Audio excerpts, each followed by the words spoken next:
Foga Agbetosu, bonjour. Bonjour. Vue d'Afrique, qu'est-ce que vous attendez de cette 3e conférence des Nations Unies sur l'océan ? Il faut dire que l'Afrique s'attend à beaucoup de choses, surtout en matière de conservation. Donc, nous attendons à ce que les jeunes Africains puissent avoir plus de poids en matière de discussion sur les questions liées aux océans. Est-ce qu'avec le réchauffement climatique, vous craignez une élévation du niveau de la mer sur les côtes africaines ? Bien sûr, cette élévation du niveau de la mer sur les côtes africaines n'est pas à craindre, puisque c'est quelque chose qui se passe déjà. Les côtes les plus vulnérables sur le continent africain sont ces côtes qui sont principalement constituées de plages sableuses, puisque vous savez, les plages sableuses ne sont pas très résistantes face à l'avancée de la mer, face au phénomène d'érosion côtière. Donc, dès que les vagues se déferlent sur les côtes, ces plages sableuses ne résistent pas aux vagues qui les érodent. Et du côté des mangroves ?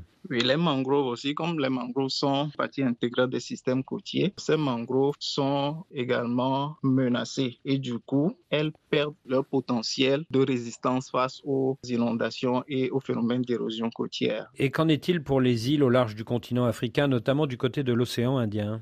Oui, ces îles sont également très menacées face au réchauffement climatique puisque ces îles sont des zones de prédilection de ce que nous appelons les récifs coralliens. Et ces récifs coralliens, figurez-vous, ce sont des organismes qui créent des écosystèmes où d'autres poissons viennent se reproduire et où il y a beaucoup en termes de biodiversité marine. Donc, avec le réchauffement climatique, avec ces corollaires d'élévation du niveau de la mer, d'élévation du taux de CO2 dans la mer, ces récifs coralliens perdent en fait leur efficacité, perdent certaines de leurs activités biologiques et expulsent des organismes qui sont responsables de leur croissance. Donc, une fois qu'ils expulsent ces organismes-là, ils subissent ce qu'on appelle le blanchissement et ils perdent leur fonction biologique. Et du coup, cela constitue un très grand problème, surtout pour ces îles comme le Zanzibar, les îles Seychelles, Comores et autres qui sont dans l'océan Indien. Et figurez-vous même, une partie de leurs économies en matière de pêche repose sur ces écosystèmes de récifs coralliens. Alors toujours au chapitre du réchauffement climatique, l'un des sujets de cette conférence de Nice, ce sont les émissions de CO2 provoquées par le trafic maritime. Ce secteur est à l'origine de 3% des émissions mondiales de CO2, soit presque autant que l'avion et presque autant que l'ensemble du continent africain. Qu'attendez-vous d'une telle conférence au sujet du trafic maritime, justement ? Oui, quand vous parlez des 3%, on peut peut-être penser que c'est un chiffre infime, mais les 3% représentent en fait 1056 millions de tonnes de CO2 qui sont émis par le domaine maritime, les bateaux et tout le reste. Est-ce qu'il faut que les bateaux arrêtent d'utiliser du fioul et à ce moment-là, par quoi faut-il le remplacer ? Bien entendu, il faudrait qu'on se tourne vers les nouvelles technologies et remplacer ces carburants par d'autres carburants alternatifs comme l'hydrogène. Les recherches sont en cours et à Lomé, même récemment, il y a un institut, un centre Wascal, qui est un centre de recherche sur les questions climatiques qui, avec d'autres partenaires, ont mis sur pied un institut de recherche sur l'hydrogène, dont des avancées se font déjà sur le continent, principalement au Togo. Mais je crois qu'il faut qu'on se tourne beaucoup plus vers ces carburants alternatifs, comme je le disais, l'hydrogène. Il y a également des biocarburants marins. Des recherches sont en cours pour voir si on pourrait utiliser les algues et les déchets marins pour fabriquer du carburant pour ces bateaux. Il y a également un domaine qui est en pleine recherche actuellement, qui est l'électrification des ports. Il faut doter les ports des équipements d'énergie renouvelable pour réduire l'empreinte carbone. Donc il faudrait sur le port de Lomé des bornes électriques où les bateaux viendraient recharger leurs batteries ?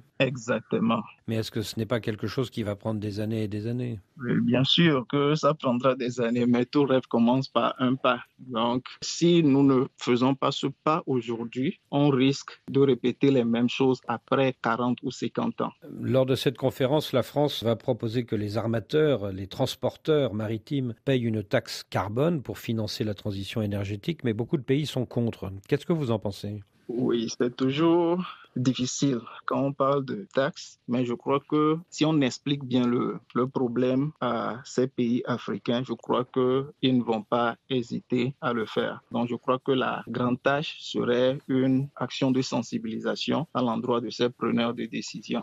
L'un des fléaux des mers aujourd'hui, c'est le plastique. Alors, vue d'Afrique, est-ce que la pollution plastique est une réalité ou pas ? Oui, la pollution plastique est bel et bien une réalité en Afrique, puisque l'Afrique, pour information, a produit plus de 17 millions de tonnes de déchets plastiques par an. Mais moins de 10% de ces plastiques sont recyclés sur le continent. Et le reste finit, comme vous le savez, dans les rivières, les fleuves et dans les deux océans, l'océan Atlantique et l'océan Indien. Et le problème, c'est que ces plastiques ne sont pas biodégradables, c'est ça? Oui, la majeure partie de ces plastiques n'est pas biodégradable. Une fois qu'ils entrent dans l'environnement marin, ils prennent des décennies, quelquefois même des centaines d'années à se désintégrer par suite des processus physiques qui se déroulent dans la mer. Et donc, année après année, les plastiques augmentent en pleine mer et cela constitue un danger notoire aux organismes qui vivent dans la mer. Et lorsque ces plastiques arrivent à se désintégrer aussi, ils se désintègrent et deviennent des microplastiques qui sont quelquefois confondus par certaines espèces marines comme des aliments. Donc, ces espèces les ingurgitent et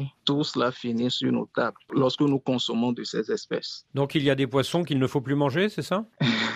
Je ne dirais pas qu'il ne faut plus manger, mais on ne sait pas quel poisson a ingurgité ces microplastiques et lequel n'en a pas pris. Donc, nous nous attendons à ce que des avancées notoires soient faites sur la question de la pollution plastique, puisque c'est une question qui touche non seulement l'Afrique, mais aussi les autres continents. Et le problème également, c'est que les plastiques qui sont rejetés sur d'autres continents n'ont pas besoin de visa avant de venir sur nos côtes. Et donc, je crois qu'il faut vraiment développer une solution qui serait globale pour la question du plastique. Et je crois que la conférence du ANC, la prochaine session se tiendra en Genève, en Suisse, et je crois qu'ils vont développer un traité mondial sur le plastique, un traité mondial que les États vont ratifier pour que tous ensemble, nous puissions trouver une solution globale pour ce problème global. Oui, mais vous savez bien que cet accord international que tout le monde appelle de ses voeux, les pays producteurs de pétrole n'en veulent pas puisque le plastique est fait à partir du pétrole. Oui, mais ce n'est pas parce que certains États ont refusé de ratifier le traité que nous allons nous empêcher de faire ce qui est bien. Il faut quand même aller dans la bonne direction et un de ces jours, nous sommes positifs. Nous croyons que ces États vont céder. Et de ce point de vue, qu'est-ce que fait votre ONG SOE, Sustainable Ocean Alliance, l'Alliance pour un océan durable, contre ce fléau des plastiques? Donc, à SOE Togo, nous nous sommes rendus compte qu'en fait, en Afrique et spécialement au Togo, beaucoup de personnes ne sont pas informées sur les questions relatives aux océans. Et c'est d'ailleurs ce qui a motivé la création de cette organisation au Togo. Et ce que nous faisons, c'est que d'abord, nous essayons de rapprocher l'océan des populations. Nous essayons de parler aux populations. Nous faisons des tournées dans des écoles pour parler aux jeunes apprenants, pour familiariser les gens sur les questions relatives aux océans. Et pendant ces campagnes de sensibilisation, l'un des sujets principaux que nous débattons, c'est la question du plastique. Et nous montrons justement aux apprenants les bonnes pratiques à faire pour pouvoir réduire la pollution plastique, sinon l'éviter carrément. Donc votre message, c'est que la mer, ce n'est pas une poubelle. Oui, bien entendu, la mer n'est pas une poubelle, tout comme nos maisons respectives ne sont pas des poubelles. La mer, les fleuves, les rivières, ce sont des écosystèmes, des habitats d'autres organismes. Donc, il faut que nous travaillions à ne pas en faire des poubelles. La préoccupation majeure des professionnels de la mer en Afrique, c'est la surpêche, notamment la pêche industrielle. Que peut faire cette conférence de l'ONU à Nice, en France, pour réguler cette pêche sur les côtes africaines ? Oui, je pense à la Convention d'Abidjan et je crois qu'il y a certains éléments qui manquent à la Convention et sur lesquels la conférence peut également travailler pour régler la question de la surpêche sur le continent. En fait, ce qui se passe sur le terrain, c'est qu'il y a des bateaux, des industriels provenant d'autres pays qui viennent effectuer ces surpêches au large du continent africain et qui violent certains règlements qui sont en cours. Donc, je crois que la conférence peut travailler à maximiser les efforts pour renforcer les mesures protectives contre cette surpêche. Et vous trouvez que la Convention d'Abidjan n'est pas assez contraignante ? Il y a certains des éléments qu'on pourrait ajouter à cette convention, tels que la question de la pêche artisanale. Cette question n'a pas été bien traitée dans cette convention, puisque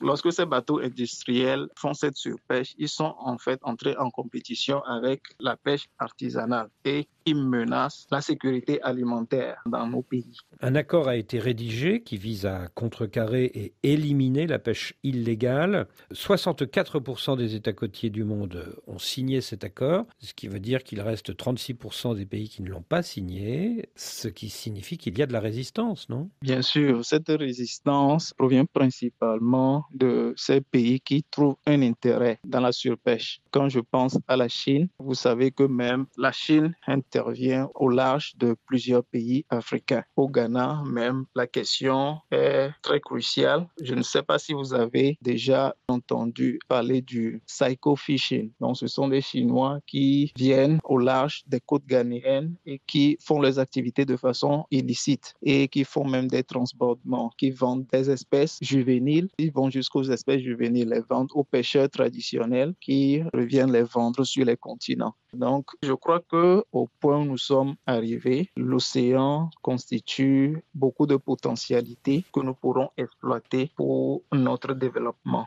Mais pendant que nous exploitons les ressources de l'océan, il faut penser à les exploiter de façon durable parce que l'océan entretient la vie sur la Terre. L'océan produit près de la moitié de l'oxygène que nous respirons et l'océan a encore beaucoup d'éléments à nous offrir.